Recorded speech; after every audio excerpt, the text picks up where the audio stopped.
तो क्या आपके साथ भी ऐसा ही होता है, जिसमें जब किसी भी टॉपिक को बड़े अच्छे तरीके से आप याद तो कर लेते हैं, आप उसमें बहुत ज़्यादा मेहनत करते हैं, आप उसमें एफर्ट लगाते हैं और आप बहुत अच्छे से उसको याद कर लेते हैं, लेकिन जैसे आप एग्जाम में बैठते हैं तो आपको पूरा बिल्कुल भी आपका माइंड ब्लैंक हो जाता है, बिल्कुल आपको भूल जाता है। क्या आपके साथ ऐसा कभी हुआ है? तो यहाँ पर मैं कुछ तरीके बताऊँगा जिनके माध्यम से जो था बड़े आसान तरीके से किसी भी टॉपिक को, किसी भी आंसर को आप बड़े आसान तरीके से लंबे समय तक आसानी से याद कर सकते हैं और आपको जल्दी से भूलेगा भी नहीं। तो जो हमारा पहला तरीका है वो है कि रटना बिल्कुल भी नहीं है, रटना बंद करना है। और रटना क्यों नहीं है? बिना रटे आपको याद नहीं होगा। तो मैं आपको बताता हूँ कि आपको रटना क्यों नहीं है। अगर आप रटते हैं, जो हमारे दिमाग के बार बार उसी चीज़ को दोहराता है, और जैसे हम एग्जाम में बैठते हैं, बिल्कुल शांत एरिया में बैठे हैं, तो फटाक से हमारे माइंड से बिल्कुल भी गायब हो जाता है और हमारा माइंड बिल्कुल ब्लैंक हो जाता है। इसलिए आपको रटना बिल्कुल भी बंद करना है। आप रटना नहीं है तो याद कैसे करेंगे? तो सबसे पहले तो आपको रटना नहीं है, उसको पढ़ना है बड़े बड़े अच्छे ध्यान से, 1 बार 2 बार 3 बार बिल्कुल ध्यान से आपको पढ़ना है, समझना है कि आखिर वो कहना क्या चाहता है, क्या बोल रहा है, उसका मतलब अर्थ क्या निकल रहा है। आपको उसको बड़े ध्यान से कहना है, समझना है। अभी जैसे आप उसको समझ लेते हैं कि ये बोल रहा है, तो उसको आपको अपने नोट में उस उत्तर को लिखना है, उस टॉपिक को लिखना है, नोट डाउन करना है अपने हिसाब से।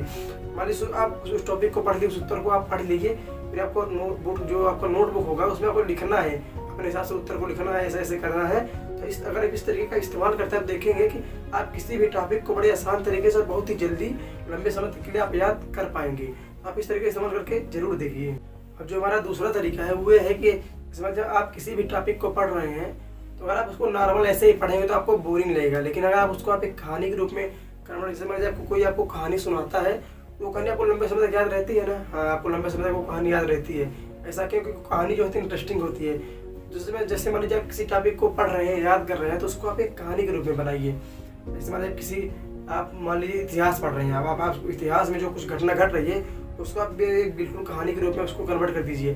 जैसे आप जिस कहानी में कन्वर्ट कर देंगे, तो आप जैसे आपके सामने वो क्वेश्चन आएगा, तो उसका जो आंसर है आपके माइंड में कहानी के रूप में ऑटोमेटिक आ जाएगा। तो आप कहानी का रूप जरूर इस्तेमाल करें। अब आपके दिमाग में एक सवाल आ रहा है कि सर मान लीजिए हिंदी वाले टॉपिक तो आसानी से कहानी में कन्वर्ट हो जाएंगे, लेकिन जो मैथ होता है वो कहानी में कैसे कन्वर्ट होगा? तो मैथ को जो तो याद करने के लिए, जो संख्या होती है उसको याद करने के लिए आपको क्या करना है? जैसे लीजिए 1 होता है, 1 का मतलब होता है 1। वही जैसे 1 हुआ, हमारे माइंड में आ गया 1 का मतलब रन, मतलब जो उसके समानार्थी अर्थ होते हैं, समानार्थी शब्द होते हैं, वो हमारे माइंड में फटाक से आ जाए, उनका जो इमेज बने। जो हमारा माइंड है वो इमेज को ज़्यादा कैप्चर करता है। जैसे हमारे सामने आता है 1, तो हमारे माइंड में आ गया रन, मतलब कोई व्यक्ति दौड़ रहा है। जैसे आता है 2, वैसे आ जाता है जू, मतलब चिड़ियाघर। जैसे आता है 3, वैसे आ जाता है ट्री। मतलब जो भी संख्या हमारे सामने आई, उसके सामने हमारे माइंड में उसका फटाक से चित्र बन जाए, समझ में जाए कि हाँ यहाँ पर ये है, ऐसा है।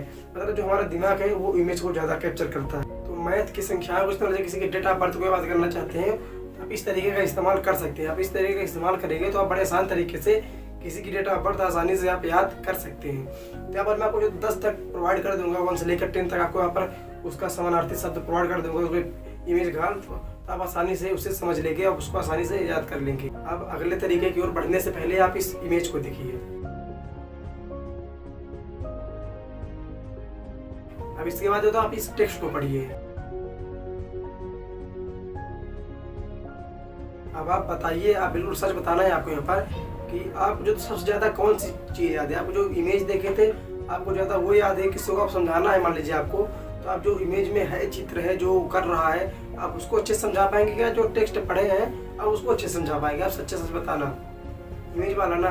हाँ, ठीक इसी तरह सबका माइंड काम करता है। जो हमारा माइंड होता है वो इमेज को बड़े आसानी तरीके से, एकदम बिल्कुल आसान तरीके से, बढ़िया से वो कैप्चर करता है और लंबे समय तक जो हमारा माइंड है वो इमेज को याद कर सकता है।